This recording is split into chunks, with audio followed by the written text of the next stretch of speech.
Hi, everyone. My name is Shayna Cox, and today I am going to be talking about right concentration. Now, right concentration is one of the eightfold paths, very important aspects. We have right concentration, we have right action, right livelihood, right meditation, right effort, right speech, right thought, and right understanding. So, in order to really get a great understanding of what the Noble Eightfold Path is, excuse me, and why I thought it was so important to bring it to people's attention, is going to be quite interesting. So, just bear with me here as I get started. There are going to be really intense workshops that we'll be doing where we're able to just go within, ultimately go within ourselves, make sure that we have the right attachment to these different aspects in our life to lead more fulfilling lives just in general. So let's just talk about the Noble Eightfold Path for me. 2,500 years ago, a man by the name of Siddhartha Gautama had an idea. His idea was that, well, basically, life is suffering. And in order to alleviate the suffering, he went on quite a bit of journey to come to the understanding that, well, in order to alleviate suffering, because it's coming no matter what. If you're alive, you're gonna get old, you're gonna get sick, and eventually, life will pass you, and it is suffering. So what he did was he came up with these eight concepts over years and years of trial and tribulation. And what he realized is that once he attained these few virtues, he reached enlightenment. Now, you're wondering who Siddhartha Gautama is and why in the world that I would be talking about him. Well, Siddhartha Gautama, most people know as the Buddha. Now, the Buddha was born a very, very wealthy young prince in a town in India where he wanted for nothing. Unfortunately, his mother passed at a very young age, about 1 week old, and it was a part of him that he knew he was always missing. I personally have had my mother all my life, and I can only imagine what it's like. And if you are familiar or even understand what that would be to go without a mother, please feel free to leave the comment in the comment section. Just say, I can relate. So in his path, in his journey, he realized that, well, because life is suffering, our brains are scattered, right? We're all over the place. Sometimes we have hard times focusing. Sometimes we have a hard time making the right decisions. Sometimes we have a hard time saying the right things or thinking the right way. And in his journey across India, while he was trying to find the answers, he cultivated these eight really important steps. Now, this doesn't say that these are the only steps that we need to live happy lives and reach nirvana and alleviate suffering, but they're a great step. Now, this is a 2,500-year-old concept. You can Google the Noble Eightfold Path, and you can find endless people talking about it and discussing it.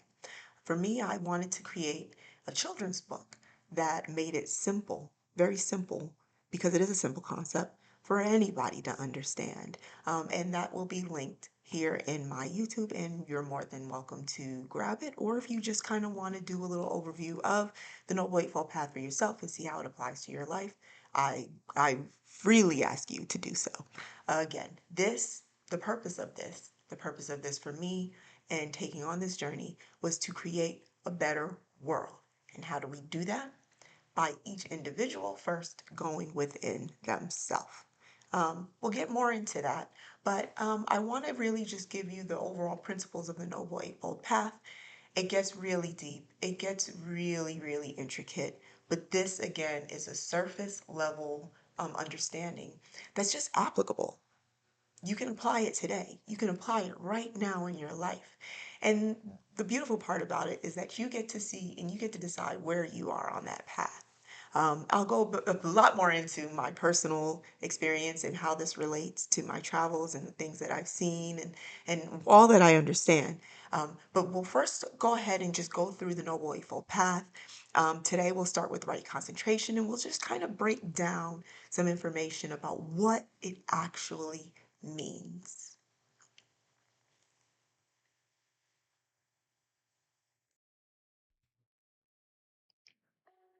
So now first we are going to talk about right concentration in three different areas. We're going to talk about it in the animal kingdom. We're also going to talk about it within the field of academics, and we're going to talk about it in organisms and biology, in science. So we can see how each one of these steps applies just across the board and in general. And so when we see how it applies across the board in general, we're then able to apply it to our own selves. So let's begin. So, in the animal kingdom, one really remarkable instance of concentration is when you see hunting techniques. And we'll use in this instance the mantis shrimp. Known for its powerful punch, the mantis shrimp requires an exceptional level of concentration to accurately strike its prey. It calculates the distance, speed, and trajectory of its punch within milliseconds, displaying an incredible ability to concentrate on its target. Another example is the peregrine falcon, known for its extraordinary hunting prowess. During high-speed dive called a stoop, the peregrine falcon can reach speeds of over 200 miles per hour. To successfully catch its prey midair, the falcon must maintain intense focus, calculating every moment with precision and accuracy.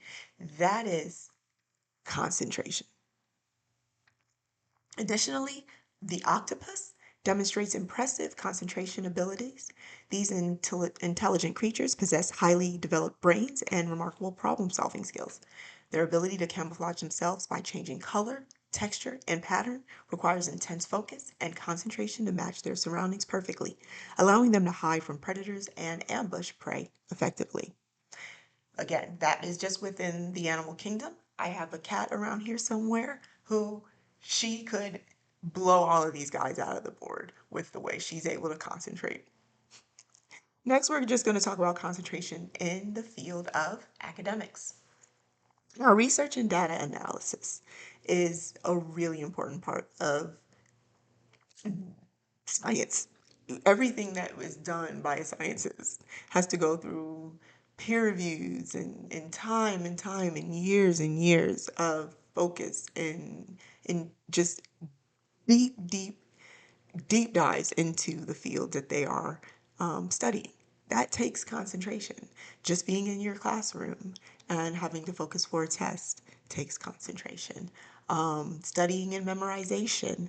Students rely on concentration to absorb and retain information while studying. We also have problem solving in mathematics, where concentration is vital when you're solving complex mathematical problems. Also, you have writing and academic writing. So, authors, academic writers, they need to concentrate and organize their thoughts. You also have lectures and presentations where both the presenter and audience need to concentrate during academic lectures. The speaker must maintain focus also to convey information effectively, while the audience needs to concentrate to just grasp the information that they need to retain. So you can see that now within the field of academics, how important concentration is. It's not only within the animal kingdom or the human kingdom.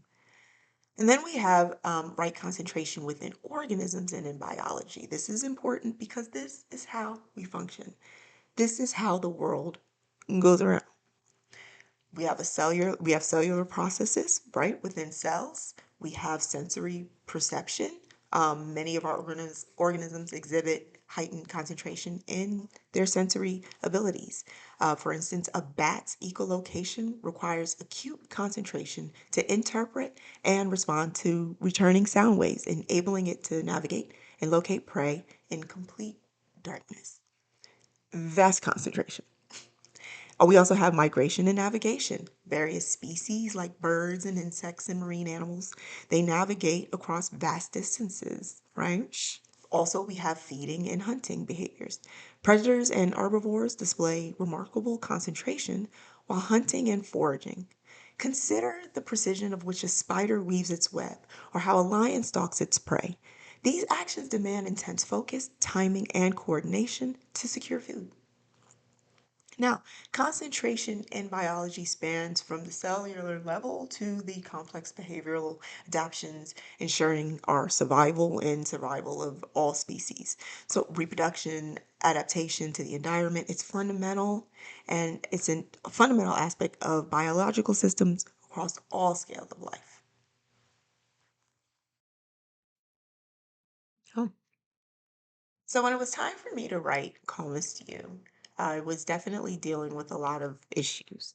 Some undiagnosed things I'm quite sure that still haven't been diagnosed. But learning and understanding myself and the things that were holding me back was critical. I'm a mother, I'm a grandmother, and so with life and not being able to concentrate, you can fail and you can fail fast. I know this from personal experience. So as I go through the Noble Eightfold Path, um, right concentration definitely has been an issue of mine that I've had to cultivate. So how do you cultivate having the right concentration? And maybe that you've been listening to this far and you want to know what the fuck and how it has anything to do with you. And this is how. You have to go within to learn and understand and know yourself. There's just no other way around it. Now, I do highly recommend that you go to the people that you trust the most, that can be trusted, and you ask them, what areas in my life do you see where I'm struggling, and you may know where you're struggling. You, of course, know where you struggle, but having outside input from people that you trust can help you really dig deep and dig down a lot sooner than waiting on your own brain to give you the push. So for right concentration, for me, it was where was my focus? I lived in the past quite a bit. I lived in my mind quite a bit. Um, my focus, I could go hours in the day focusing on things that were long behind me, things that I have absolutely no control over, that I never did have any control over. And what we don't realize is that it takes energy. What you concentrate on is taking energy. If we go back to the story of the falcon, right, who can get up to 200 miles an hour, or the spider who's making a web, or our body biologically doing what it needs to do to fight off viruses, it takes concentration, and concentration is energy. And that is something that you will also see as we go through the Noble Eightfold Path and talk more about the 8 steps. They really do come down to the amount of energy that you're putting in to that area. So for concentration, it's just really critical. We use it all the time. I use it when I'm parenting. If my child needs me and I'm focusing elsewhere, my concentration gets thrown off, right? I have to sit and say, okay, am I putting my concentration in the right area, right? And should I continue focusing on the thing that I'm focusing on, or do I stop where my concentration um, goes with that, and do I then turn it to my child and to the things that she needs? This is where it gets better. Because if I do decide to stop doing what I'm doing and working on, and this applies to all of us, and you can find a way to apply it for yourself. But if I stop focusing on what I'm focusing on now, which is important to me, to help my daughter do something that's important to her, but I haven't changed my focus fully to helping her, then my concentration with her isn't going to be there. It is going to be focused back on the thing that I wanted to be working on and not actually helping her.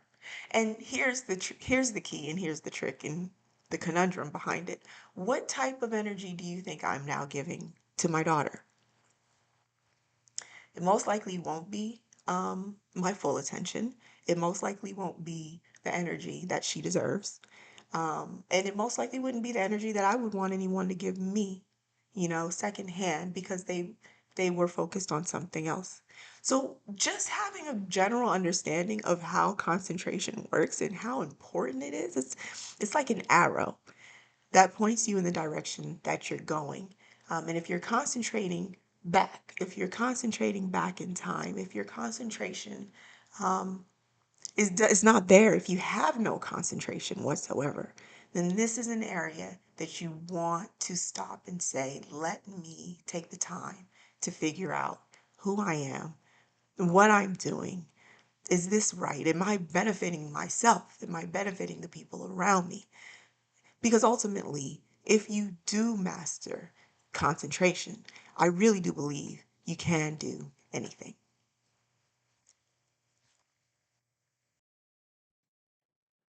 Now, bringing all of this together, it is really important to me that I emphasize that these aspects of the Noble Eightfold Path, they give us a fuller life while we're here.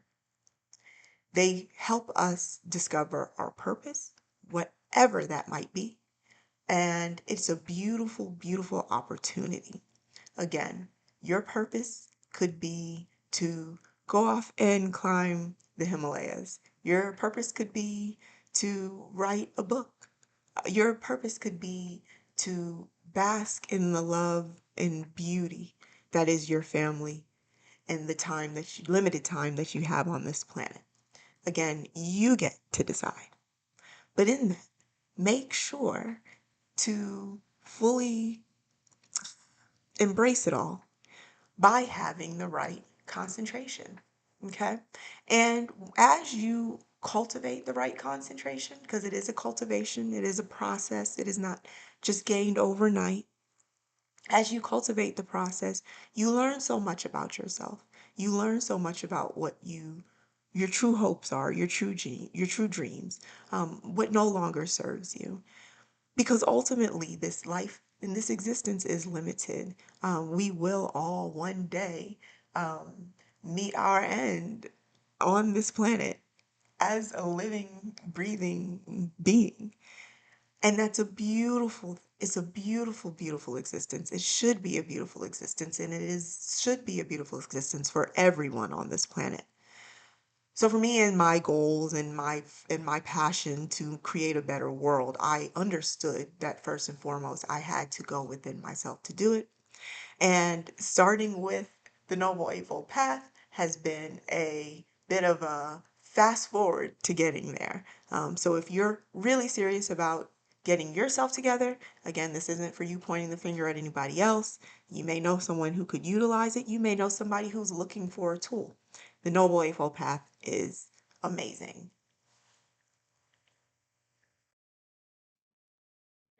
So recently, after coming to the understanding of life and my existence and what I wanted to give back, I took a course as a end of life doula. And what that really did for me was just brought it all in together. I should focus on getting my concentration together. I should make sure my actions line up with what is right and best for society. My livelihood should as well line up with that. Do I have the right meditation? Am I putting in the right effort? Which, if I'm being honest, is the hardest one for me. Right speech. Are you walking around here saying things inappropriately or that hurt people or even hurting yourself? What is the thought you have? Do you have right thought? And what is your overall understanding? And again, I don't like to get off into right and wrong, as right and wrong can be different depending on the situation. But that again is for the individual to understand and to decide for themselves. So, do you have the right concentration, right actions, right livelihood, right meditation, right effort, right speech, right thought, and right understanding in general?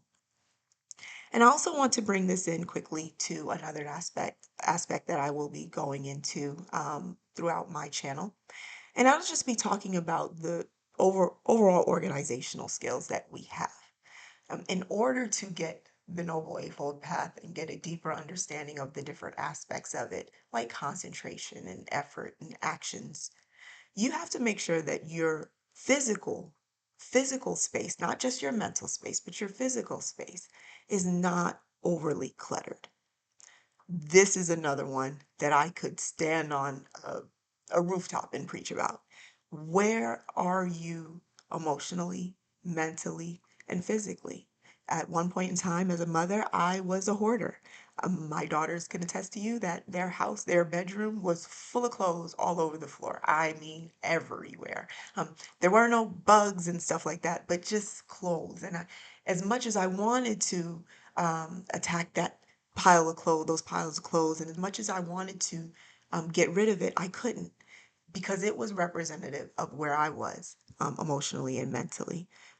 I really did feel bad for my daughters, and I've apologized many times for not bringing them up in a more healthy environment. But I'm still here, and I get to hopefully absolve my sins. Thank you, girls. Oops. Let's see.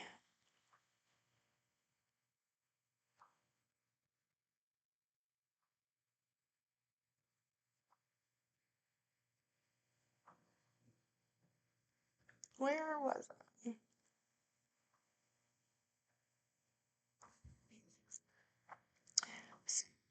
What we will be discussing every week as we go through the Noble Eightfold Path, we will dive deep into each one. It's just so beautiful, and again, your feedback is really important to this because this is about the individual going within self. And so, however this resonates with you, feel free to leave a comment, feel free to subscribe, feel free to share this with whomever you think might benefit. But I wanted to say each week we will be going over different tips on organizing different areas of your home and office, not just home and office, but your mind. I also just recently finished putting together a workbook based on the Noble Eightfold Path for us old people who need a little bit extra support. But we'll definitely be discussing the psychological and emotional benefits of decluttering. And I would love for you to share your success stories or, just the things that you're going through and maybe you need a little bit extra help with. And we'll go in, we'll dive in. We need this. We need this. Not only was it crucial for me, I've seen the change in my own life, my children's lives. My family has seen the change. And it's also then made the community and area around me much more positive and benefit a lot from these changes. So thank you for bearing with me. I will be back. This is my passion. This is all I talk about. This is just ask my family. I'll be posting a lot of this across different social media platforms that I am on. I'm also getting on Patreon so that anybody who may be interested in going in through the workbook with me can sign up and we can connect weekly or daily, however, whatever applies to you, however it applies to you. But I definitely recommend, first and foremost, that you do look up the Noble Eightfold Path and just see how it resonates for you. Thank you again, and we'll be talking soon. Bye.